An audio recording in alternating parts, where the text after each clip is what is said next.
Neptune, 30 inches. Pluto would be 39.5 inches, roughly a meter.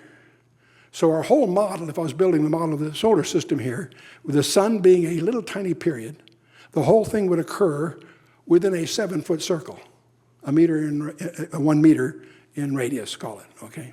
You with me so far? Now, the nearest star is a entity about the same size of our sun that's 4.5 light years away. Okay, if our nearest star is 4.5 light years away, I make a speck the size of the period. Here's the sun over here. I've got the rest of it laid out 39.5 inches out here, right? I've got to make a representation of that star, Alpha Centauri, 4.5 light years away, which means it's 4.5 miles away.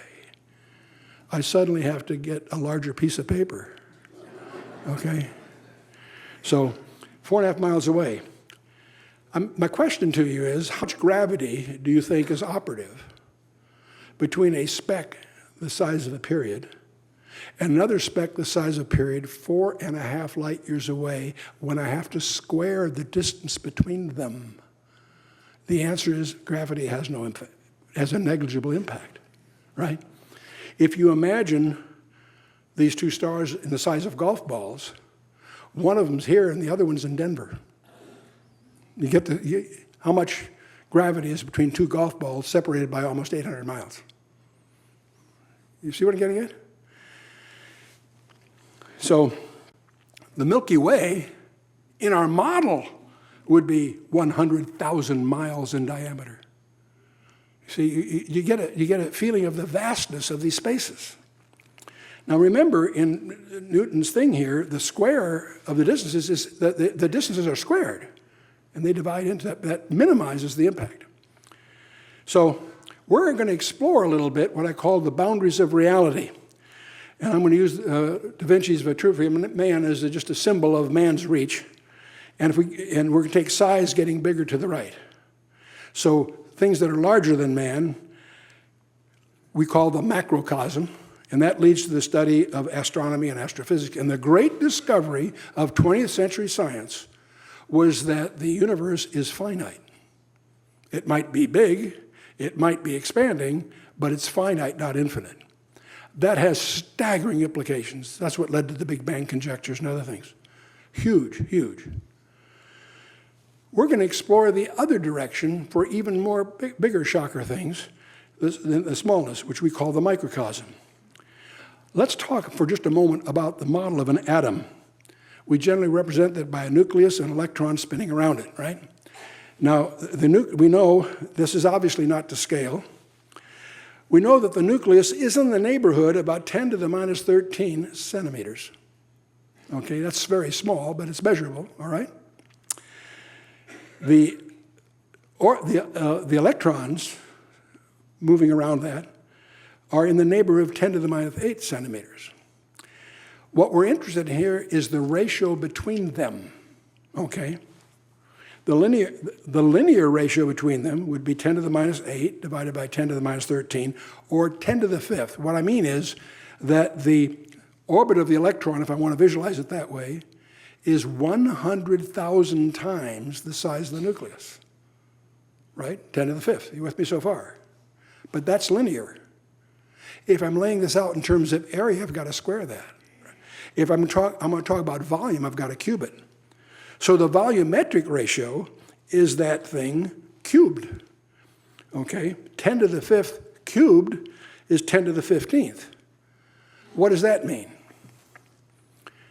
That means the amount of substance in the atom compared to the volume it takes is the same ratio as 1 second has to 30 million years. Let that sink in for a minute.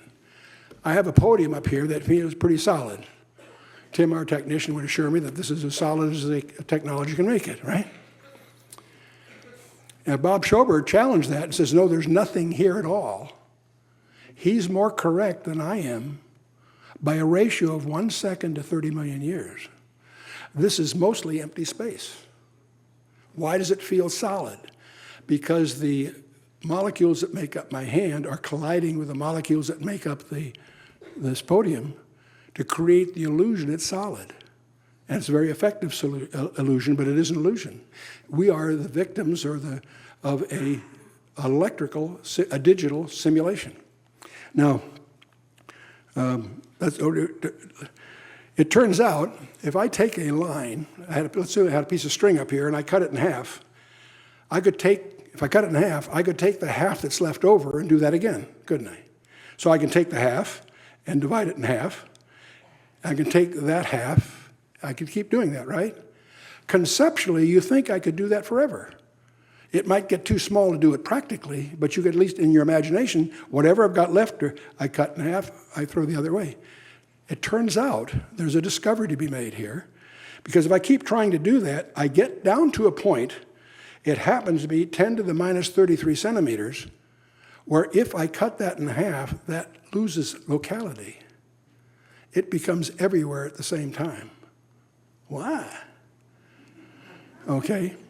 It turns out that length is made up of indivisible units. They're called quanta. That's true of length, it's true of mass, it's true of energy, it's even true of time, okay?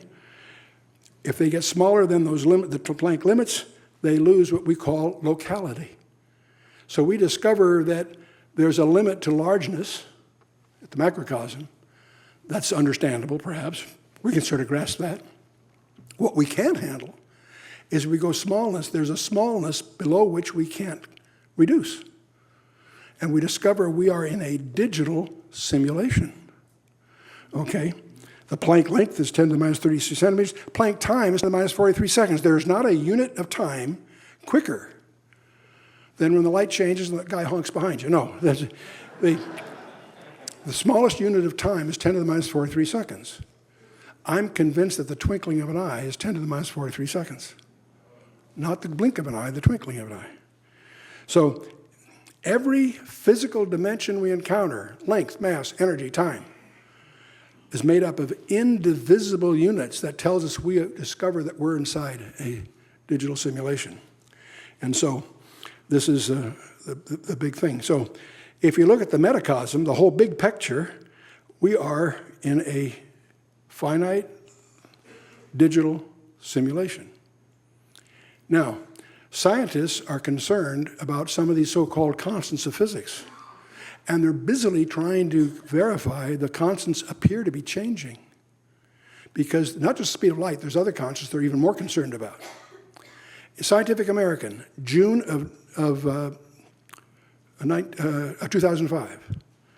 Their words, if these constants are changing, our universe is but a shadow of a larger reality. And when I saw that, it blew me away. I felt like saying, no kidding, Dick Tracy.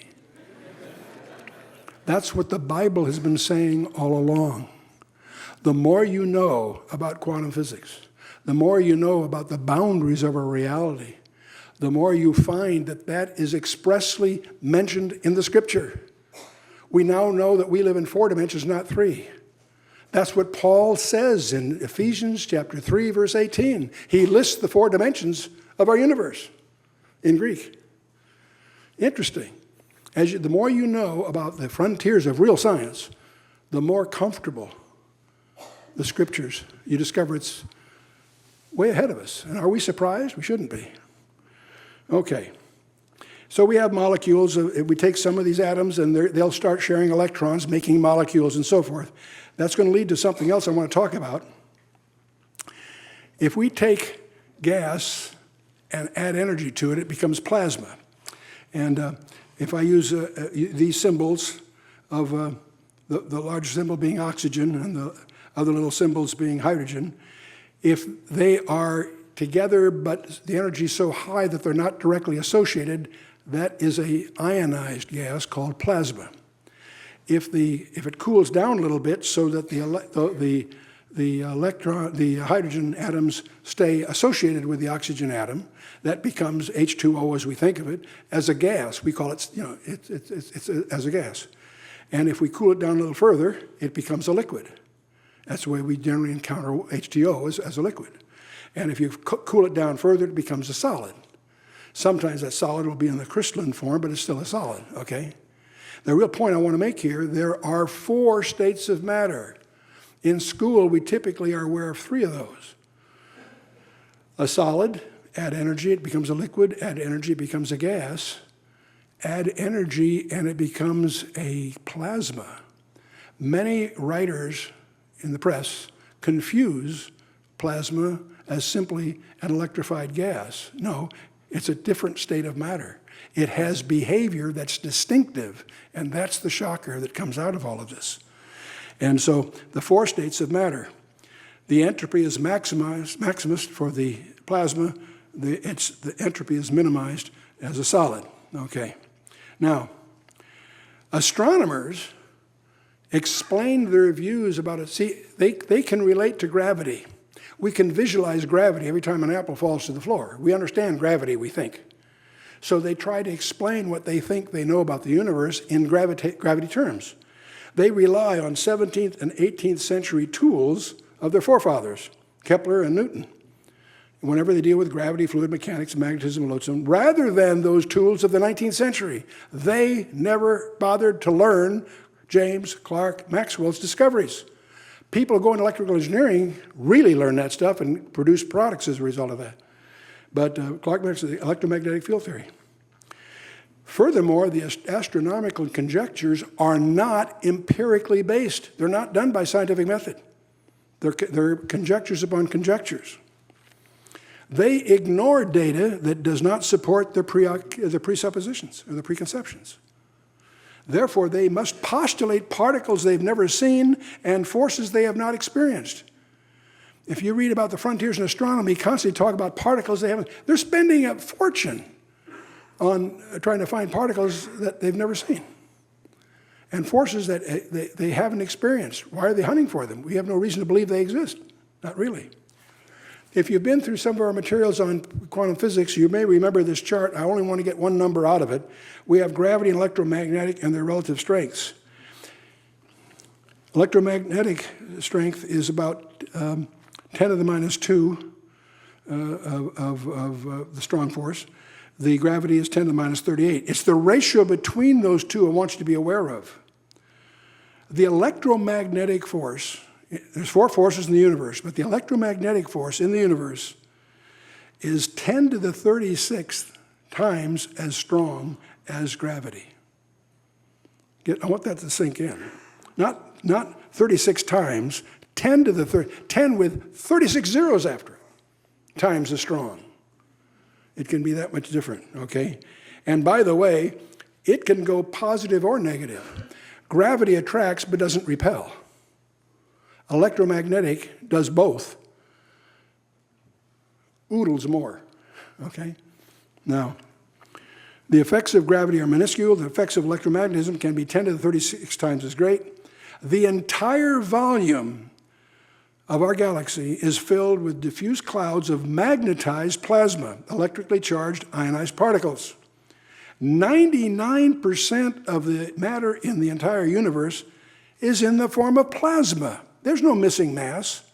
It's in a form that's been ignored by the astronomers because it may not be visible, because plasma is only visible under certain conditions. Now, on August